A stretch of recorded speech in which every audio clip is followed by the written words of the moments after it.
Time now for the Sports Six Pack with Andrew Rogers. Yes, sir. You know it's that time. Sports Six Pack from Hale Varsity Club, one of the best places to drink and finish a six-pack. Come to Hale Varsity Club. Maybe watch Monday Night Football tonight. And also, if you are wanting to grab that news that you so desperately desire, you have to subscribe to Hale Varsity. Use that promo code AR, yearly DB, but, you know, let's start off monthly, make sure you like it, and then when you turn intern love it, then you can move over to DB's side of things. We're at Hale Varsity Club recording six-pack for you. Crack open one with me. Shaner's got your questions. Shane, kick us off. Question number one. All right there. Question number one. Do you think Matt Rhule was a good hire? I don't think he was a good hire. Fair enough. I think he was a great hire. Matt Rhule is exactly what Nebraska needs, somebody to step in and rebuild this program. And he'll start where it matters. He'll start on the offensive line and then work his way out. He did it at Temple. He did it at Baylor. And for those that, you know, continue to knock him or try to find a reason to be skeptical about him, remember, his defense was top 10, top 15 in college football in numerous categories during his final season at Temple. Those are the same seasons that he won 10 games there twice and went 14-2 in conference play the last two seasons. Then he moves over to Baylor, and Baylor was kind of found in the middle of the pack most of the time, but I believe rested in around like top 50 in college football when it came to offense and defense. Plus, he took over a program that was set up in horrible position where Art Briles left it in shambles. They only had 45 scholarship players the next year. You know how hard it is? How difficult it must be to get back up to 85 when you have something like the scandal, the dark cloud looming over you and your program. You know how hard it is to appeal to a college kid? Ask Bill O'Brien. He had to do it at Penn State. It's difficult to do, yet he did it and brought that program to its, first 11-win season? I believe. Baylor was phenomenal. Went to the Sugar Bowl, didn't win, but that's okay. When you look at what he can bring to Nebraska now, it's everything that I just said and more. Because he's learned so much through his journey, the stairway to the NFL, and now the stairway back down to college where he knows he belongs. And that's right here. I think Matt Rhule's a great hire. I think a lot of people are going to be impressed with the work that he brings and does early on and continues to do over his entire contract. That's very well answered there, Andrew. Well, thank you, Shane. Question number two. What's your score prediction for USA versus Iran soccer today? I like USA, as you know, I think a lot of people do out there, but also we live in the US of A, so of course we're going to be pulling for our team. They're a heavy favorite against Iran. I would say this game is a lot. I'm going to say it's lower scoring than people predict. I bet it's one. Love it, leave it. USA, number one. It's called soccer, right, Shane? No, I bet it's 1-0 U.S.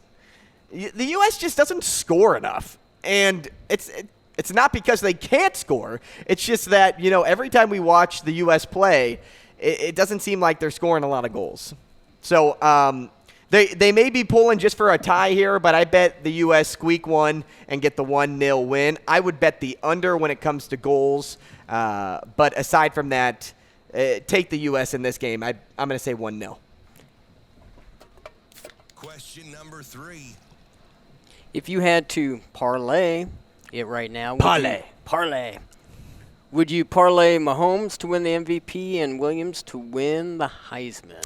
You know, the odds wouldn't be overly juicy, but I would. I think that's Why wouldn't a you? smart parlay. Both are the favorites right now. And as long as Patrick Mahomes doesn't get hurt and have some type of season-ending injury or an injury that holds him out maybe 4 or 5 weeks toward the end of the season before the playoffs, I think it's a smart bet. I would parlay it.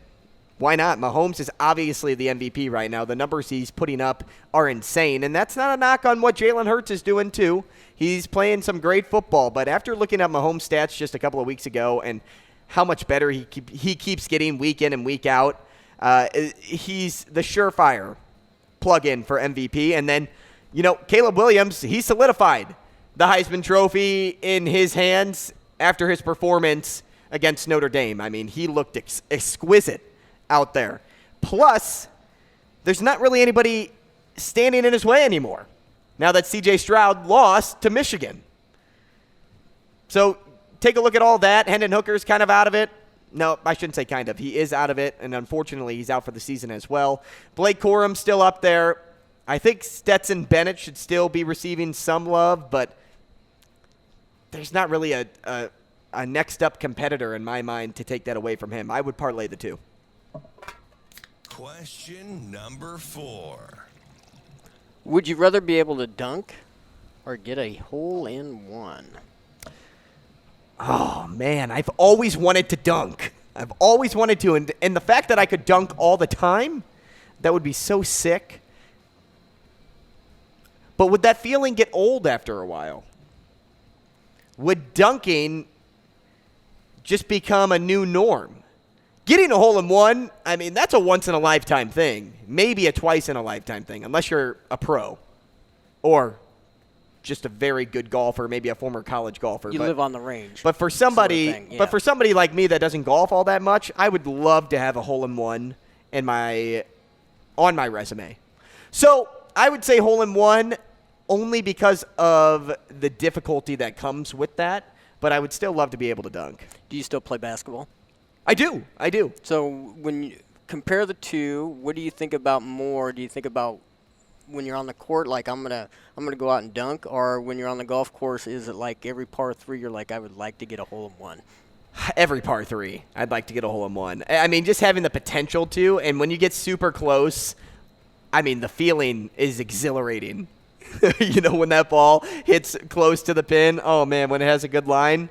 I just wish I knew my distances better on my clubs because I think I'd do a better job of getting close. Right. More often than not, I find myself off the green on par 3s.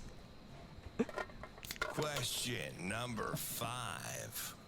Who was your biggest start/sit mistake this weekend? Oh, I had numerous ones, but let me look up and just make sure that it wasn't just Chris Godwin. Oh, it was Garrett Wilson. But I still won that league, so I'm not going to say that was my biggest miss. If I would have started Chris Godwin in another league, I would have won. So I'm going to go with Chris Godwin. But he's just been so hard to trust this year. Like that's what's tough about the whole thing.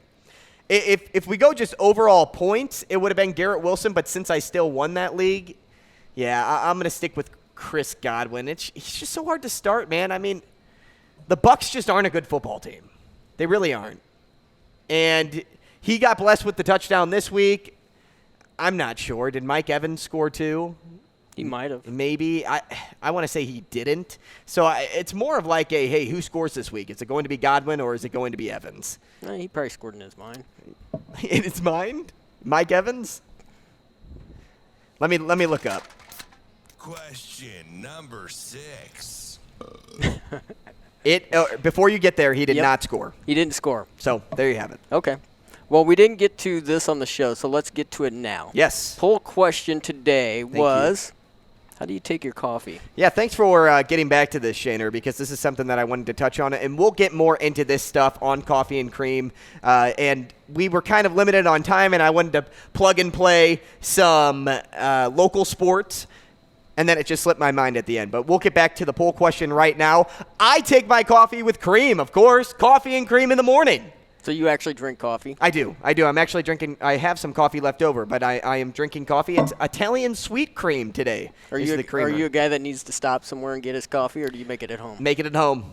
I'm very vanilla when it comes to the coffee side of things. Like, I don't need the caramel macchiato from Starbucks or, a glazed donut coffee from Krispy Kreme. Like, I just need black coffee with a little bit of creamer. That's good. That's good, man. Like, I don't need sugar. I mean, there's probably enough sugar in the creamer to begin with, but I don't need any other mix-ins other than just creamer and coffee. That's how I take it. Let's get to those poll results, though, because I'm sure people are interested, and I'm sort of kind of interested about how people voted on today's poll question. And the options were either with cream, Irish coffee, or iced coffee. And the poll results are, after 108 votes, 50.9% of our audience said with cream, of course. 27.8% said iced. And then, of course, our wackier, crazier listeners like their coffee Irish. 21.3% of them took that. So a fun poll question to start off, coffee and cream in the morning. But we'll get dialed in more on the sports side of things as the show goes on. Remember, check out Coffee and Cream in the Morning on Hail Varsity Radio. That's 1480 ESPN in Lincoln. But you can also find us and stream us via the iHeartRadio app or TuneIn.